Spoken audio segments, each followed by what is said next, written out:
अशा पद्धतीने नारद महर्षींनी ध्रुव बाळाला 12 अक्षरी मंत्र दिलेला आहे. तो मंत्र आहे ओम नमो भगवते वासुदेवाय. या मंत्राचा जप करायला सांगितलेला आहे. आणि नारदजी निघून गेले. एका वृक्षाखाली दगडावरती उभा राहून ध्रुव बाळ या मंत्राची तपश्चर्या सुरू करतायत, जप सुरू करतायत. किती दिवस तो कसा पहिल्या महिन्यामध्ये अनुष्ठान जे घेतलंय ते कसं केलंय. त्रिरात्रांते त्रिरात्रांते कपित्थ बदराशनः. 3 दिवसांनीच एकदा फळ भक्षण करायचंय. मध्ये परत 3 दिवस काय खायचं नाहीतर आपले नवरात्राचे उपवास आहे का नाही.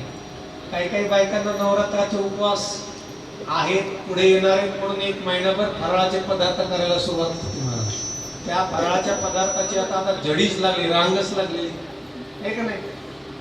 असे उपवास 3 दिवस काहीच खायचं नाही. दुसऱ्या महिन्यामध्ये षष्ठेर्भको दिने 3 दिवसानं खायचं. काय खायचं म्हणजे झाडाची पाने खायची, बाकी काहीच खायचं. 6 दिवसानं खायचं. एकदा खाल्लं की 6 दिवस परत काहीच खायचं नाही.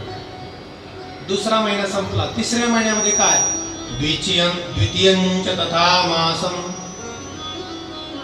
नवमे हनी. 9 दिवसांनाच एकदा खायचं. 9 दिवसानं खायचं नाही असं सांगितलेलं. अभक्ष फक्त पाणी प्यायचं. अप म्हणजे पाणी. आज पाणी प्यालं की परत 9 दिवसानंतर प्यायचं. मध्ये आधी काहीच प्यायचं नाही. एवढ्यावर थांबले नाही. 4थ्या महिन्यात चतुर्थमपि वैमासम द्वादशे हनी. 4थ्या महिन्यामध्ये 12 दिवसांनी खायचंय. काय खायचं. फक्त श्वास घ्यायचा. हवा खायची म्हणजे बाकी खायचं नाही. एवढी कडक तपश्चर्या त्यांनी केली. सगळ्या सृष्टीचा श्वास थांबलेला आहे. सगळ्या देवदेवता म्हणतात हे असं काय होते आमचा ऑक्सिजन कसं काय थांबल्या गेला. श्वास कोणी रोखून ठेवला. भगवंताकडे प्रार्थना केली. भगवंताने सांगितलं घालू नका. मधुवनामध्ये माझा एक भक्त आहे, त्यांनी इतकी माझी तपश्चर्या केली, त्याचा परिणाम सगळ्यांचे श्वास थांबलेले आहेत. ताबडतोब जा आणि त्या भक्ताची इच्छा पूर्ण करा. देव आलेले. नैवं विदाम भगवन् प्राणरोधं चराचरस्याखिल सत्त्वधाम्ना विधेहि तन्नो वृजिनात् विमोक्षं प्राप्ता वयं त्वं शरणं प्रपन्नम्. औत्तानपादीर मयि संगतात्मा. उत्तानपाद राजाचा मुलगा आहे म्हणून त्याचं नाव ठेवलंय औत्तानपाद. त्याचा आत्मा आणि माझा आत्मा एक झालेला आहे असं भगवान परमात्म्याने सांगितलं. ताबडतोब गेले. मधुर्वणं भृत्य दिदृक्षया गतः. भगवान परमात्मा गेलेले. बाळ ध्रुवा डोळे उघड. मी तुझ्या समोर आलेले. डोळे उघडत नाहीयेत. का उघडत नाहीयेत. कारण ध्रुव बाळ डोळे बंद केल्यानंतर अंतर दृष्टीने भगवंताचं स्वरूप पाहत आहे.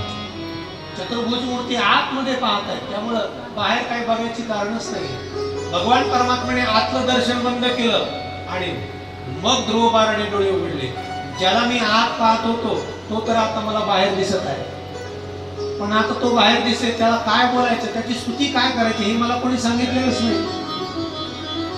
भगवान परमात्म्याने ओळखलंय. खूप काही याला बोलावं असं वाटतंय पण बोलायचं माहित नाही. देवाजवळ एक कपोल नावाचा शंख आहे. तो शंख घेतला आणि ध्रुव बाळाच्या गालाला लावला. जसा गालाला लावला मूकं करोति वाचालं पंगुं लंघयते गिरिं यत्कृपातमहं वन्दे परमानंद माधवम्. मूकं करोति वाचालं. भगवान परमात्म्याची कृपा झाली तर मुक्याला सुद्धा वाचाल करून टाकतात बरं का. संगीताचार्य या ठिकाणी सगळे बसलेले. म्हटले का हो. अलम हा शब्द संस्कृत आहे. अलम या शब्दाचा अर्थ आहे बास, पुरे. मग म्हटले अलम मूकम करोति वाचालम. वाचेला बस म्हणेपर्यंत ज्याला बोलता येतं, नव्हे नव्हे वाचा अलंकरोती ती वाचा अलंकार. आमच्या संगीतामध्ये एक अलंकार नावाची पदवी, अलंकरोती ती अलंकार. बस म्हणेपर्यंत ज्याला येते त्याला अलंकार असं म्हणतात. बस तृप्त झालं, बस ऐकून काय झालं, विशारदच्या नंतर अलंकार पदवी. अलंकरोती ती अलंकार, जे सजवते त्याला सुद्धा अलंकार असं म्हटलं जातं. या ठिकाणी जो अर्थ काढलेला आहे ते वाचा अलंकरोती ती वाचा अलंकार. आणि मग ध्रुवबाळ बोलायला लागले, यं यं तप्रविश्य मम वाचमिमां प्रसुप्ता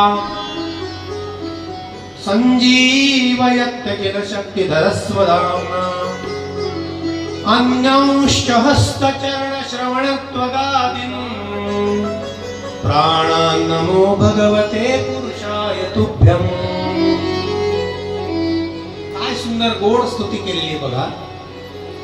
ध्रुवबाळ म्हणतात, देवा माझ्या सर्व अवयवांनी तुझी सेवा घडू दे, माझे सगळे इंद्रिय तुझी सेवा करू दे, माझ्या डोळ्यांनी सुद्धा तुझं स्वरूप पाहू दे, माझ्या कानांना जर काय काम लावायचं असेल तुझी कीर्ती ऐकण्याचं काम असू दे, माझ्या हातांना तुझी पूजा, माझ्या पायांना तुझी प्रदक्षिणा, हे सगळं माझ्या अवयवाकडून तुझी सेवा घडावी असं वर्णन ध्रुवबाळांनी या ठिकाणी केलेलं आहे. ध्रुवबाळावरती प्रसन्न झाले. बाळ ध्रुवा तुला काय मागायचं तर माग. काय मागितलं ध्रुवबाळाने, काय मागितलं? एवढी मोठी तपश्चर्या, कठोर तपश्चर्या केली, मागितलं काय? मला माझ्या बापाच्या मांडीवर बसायचं.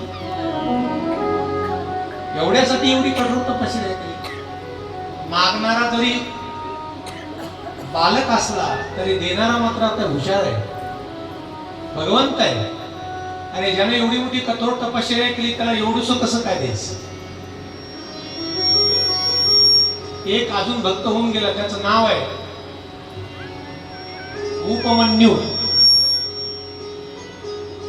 आईला रोज दूध मागायचं. आई काय करायची, घरीची गरिबी असल्यामुळे ग्लासभर पाणी घ्यायचे, त्याच्यामध्ये पीठ कालवायची, मीठ टाकायचे, घे बाळा दूध.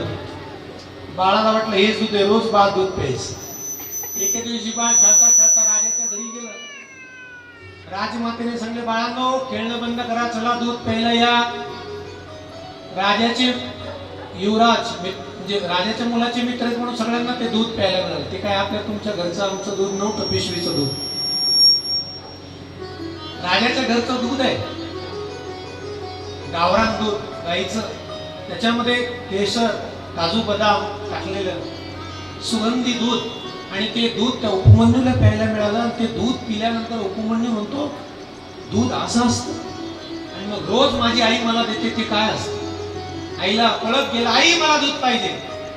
आईचं आपलं लगेच काढलं पीठ, कालवलं पाण्यामध्ये, दिलं ग्लास. आई तुम्हाला रोज फसवते, हे दूध नाही पाहिजे, मी आज खरं दूध पिऊन आलं, ते दूध मला दे. आई म्हणाली, बाळा आपली गरिबी, मी तुला ते दूध देऊ शकत नाही. आई मी कोणाकडे दूध मागू?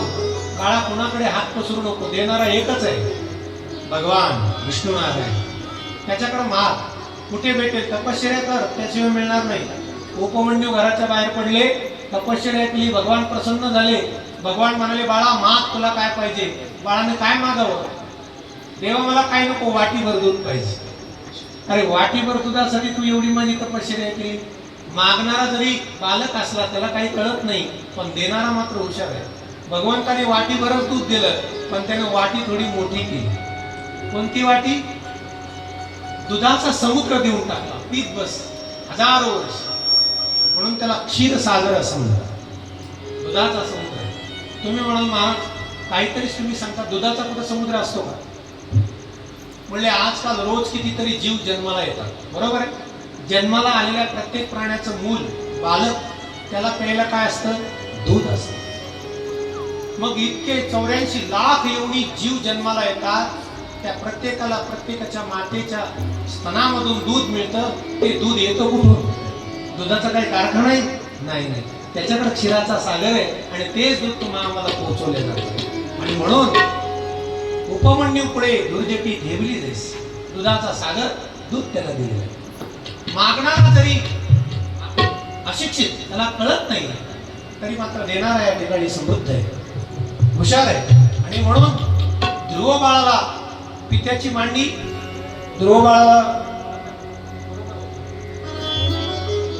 सांगितलं, अरे बापाची मांडी किती दिवस आहे, बाप आहे तोपर्यंत, त्याच्यानंतर ते सिंहासन तुला मिळणार नाही, तुला अशा जागेवर बसवतो, ऐसे जगह पर बैठना कोई न बोले उठ, अशा जागेवर त्याला नेऊन ठेवलं. त्याचं नाव आहे ध्रुव तारा. 36,000 वर्ष ध्रुवबाळांनी राज्य केलं, कोणीही त्यांना उठ म्हटलं नाही. शेवटी त्यांनाच त्याचा कंटाळा आला आणि शेवटी भगवान परमात्म्याला म्हणतात, देवा मी मागताना चुकलो, मी तुझ्याकडं माझा उद्धार, माझं कल्याण मागायला पाहिजे, तेव्हा आता माझा उद्धार करा, मला आता राज्य बस करा, मला राज्य उपभोगायचं नाही. 36,000 वर्ष राज्य केलेले आहे. ध्रुवबाळाला 2 पत्नी आहेत, भ्रमी आणि इला. कालांतराने त्यांना 2 मुलं झाली, उत्कल आणि वत्सल. ध्रुवबाळाचा जो सावत्र भाऊ त्याचं नाव आहे उत्तम, सुरुचिचा. तो एकदा वनामध्ये गेला, त्याचं यक्षांसोबत युद्ध झालं, यक्षांनी त्याला मारलं. ध्रुवबाळाला राग आला, सगळे वनातले यक्ष संपवून टाकले. नारदजी भेटले, अरे यक्ष, अरे ध्रुवा, हे असं करून जमणार नाही. नायम मार्गो ही साधूनाम ऋषिकेशानुवर्तनम, साधूंचा हा मार्ग नाहीये, त्याला थांबवलं. माफी मागितलेली आहे. आणि आता ध्रुवबाळ म्हणतात, आता मला निजधामाला जायचे, पण माझी एक शेवटची इच्छा आहे. म्हणले का? ज्या जननीने मला जन्म घातलेला आहे, देवा तेवढ्या माझ्या आईला सुद्धा वैकुंठाला तुम्ही घेऊन चला, तेवढ्या आईवर माझ्या कृपा करा. भगवंत म्हणतात, बाळा ध्रुवा, तू वेडा झालास का काय? ज्या घरामध्ये हरिभक्त परायण जन्माला येतो त्याचा तर उद्धार होतोच होतो, पण त्याच्यासोबत त्याच्या आई वडिलांचा सुद्धा उद्धार होतो. नुसता आई वडिलांचाच होत नाही, आईच्या सुद्धा 7 पिढ्यांचा आणि बापाच्या सुद्धा 7 पिढ्यांचा उद्धार होतो बरं का. एक हरिभक्त जरी जन्माला आला तर ध्यानात ठेवा. म्हणजे कसं? माझी आई कुठे आहे? तू ज्या विमानामध्ये बसलास ते तुझ्या समोर जे विमान चाललंय ना, दर्शयामास तू देवीन पुरोयानेन गच्छितम, पुढे चाललेलं ते विमान आहे, त्या विमानामध्ये तुझी आई बसलेली. ध्रुवबाळाला फार मोठा आनंद झाला, आज माझी आई सुद्धा वैकुंठ लोकाला जाते. अशा पद्धतीने ध्रुवबाळाचे या ठिकाणी चरित्र झालेलं आहे. याच वंशामध्ये ध्रुवबाळाच्या पुढे अंग नावाचा राजा जन्माला आला. पुढे याच अंगाचा पुत्र वेन जन्माला आला. तो जरा नास्तिक होता, तो कोणाला मानत नव्हता, देव धर्म वगैरे काय नाही, तुम्हाला पूजा करायची माझी करा, देव हे सगळं खोटांड आहे. न यष्टव्यम न दातव्यम न होतव्यम द्विजा क्वचित इति न्यवारे धर्मम भेरी घोषेन सर्वशा. भेरी घोष, गावामध्ये दौंडी देऊन त्याने सांगितलं, आजपासून मंदिरात जाणं बंद, सप्ते बंद, भागवत कथा बंद, बैठकी बंद, अजिबात नाही. जे काही करायचे ते माझी पूजा करा, जे काही भोग लावायचे ते मला लावा. सगळे साधू संन्यासी रागवले, सगळ्यांनी एक मोठा मोर्चा नेला, एक हुंकार केला. त्या हुंकारामध्ये वेन राजा मृत्युमुखी पडला. आता कोण राजा? त्याचं मंथन केलं, त्याच्यापासून एक निशी नावाचा पुत्र जन्माला आला. तो नुसता बघत होता, त्याला काही समजत नाही. हे निशी बस खाली, म्हणून त्याचं नाव पडलं निशी.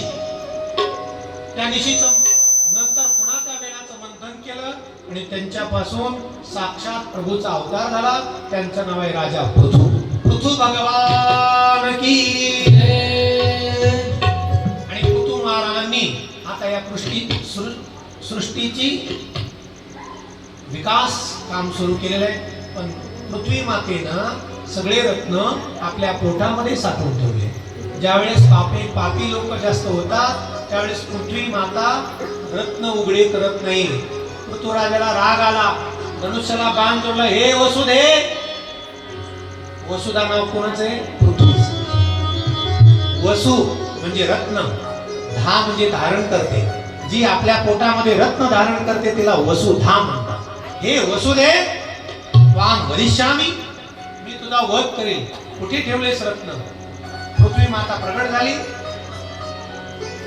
तुझा बाप वेळ पापी होता म्हणून मी सगळे रत्न लपवून ठेवली होती. आता तुझ्यासारखा राजा जन्माला आला, तिने सगळे रत्न प्रगट. पृथु महाराज सम्राट, 100 यज्ञ केले पृथु महाराजांनी. अश्वमेध नावाचा यज्ञ केला. इंद्राने त्या अश्वमेध यज्ञामध्ये घोडा जोडला.